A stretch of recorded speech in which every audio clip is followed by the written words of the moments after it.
Hi வணக்கம், welcome to Kavidas flavour. இன்றைக்கி வீடியோவில் நம்ம பார்க்க போகிற ரெசிபி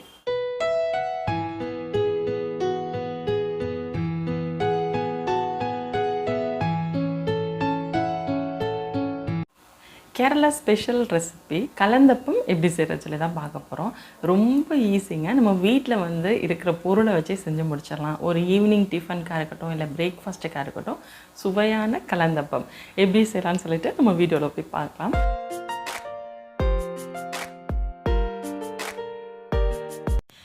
நம்ம இப்போ பச்சரிசி ஒரு கப் அளவுக்கு ஊற வைக்க போகிறோம். ஒரு கப் நான் ஒரு 1/4 கிலோ அளவுக்கு எடுத்திருக்கேன்.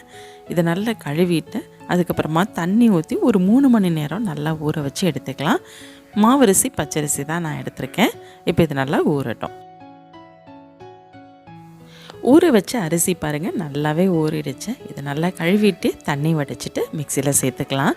இது கூடவே துருவின தேங்காய் ஒரு 1/2 கப்பு, 2 ஏலக்காய், அது கூடவே ஒரு 1/4 கப் அளவுக்கு அவல் நான் ஊற வச்சு எடுத்துட்டேன். அவல் எதுக்காக சேர்க்குறோம் அப்படின்னு பார்த்தீங்கன்னா, இந்த அப்பம் நல்லா சாஃப்டாக இருக்கிறதுக்காக தான். இப்போ எல்லாமே சேர்த்தாச்சு. தண்ணி விட்டு நல்லா நைஸாக அரைச்சி எடுத்துக்கலாம். அப்பம் மாவு ரெடி ஆகிடுச்சு. அடுத்தபடியாக நம்ம வெள்ளைப்பாகு ரெடி பண்ணணும். பாகுன்றதுக்கு பதம் எதுவும் தேவையில்லை. நான் நாட்டு சக்கரை எடுத்திருக்கேன். ஒரு கப் அளவுக்கு, கொஞ்சமாக ஒரு 1/4 கப் அளவுக்கு தண்ணி சேர்த்து நல்லா கரையை விட்டு எடுத்துக்கலாம். வடிகட்டிட்டு இப்போ நம்ம எடுத்துக்கலாம். நல்லாவே கொதிச்சிட்டு பாருங்கள். இப்போ இதை அப்படியே மாவில் நம்ம வடிகட்டி எடுக்கணும்.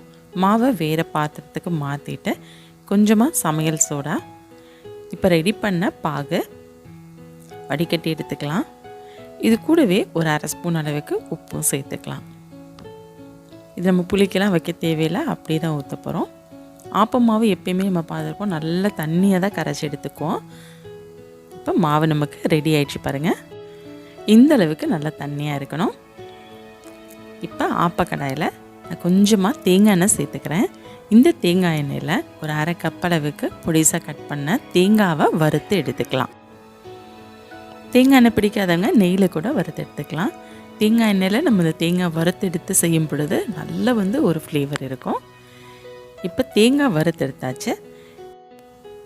இப்போ இந்த அப்பம் மாவு இருக்கே அதை ஊற்றிட்டு வறுத்து வச்சுருக்க தேங்காயை மேலே கொஞ்சமாக தூவி விட்டுடலாம். லோ ஃப்ளேமில் வேகட்டும். ஏன்னா மாவு நல்லா உள்ளெல்லாம் வேகணும். அதனால் மூடி போட்டு வச்சிடலாம்.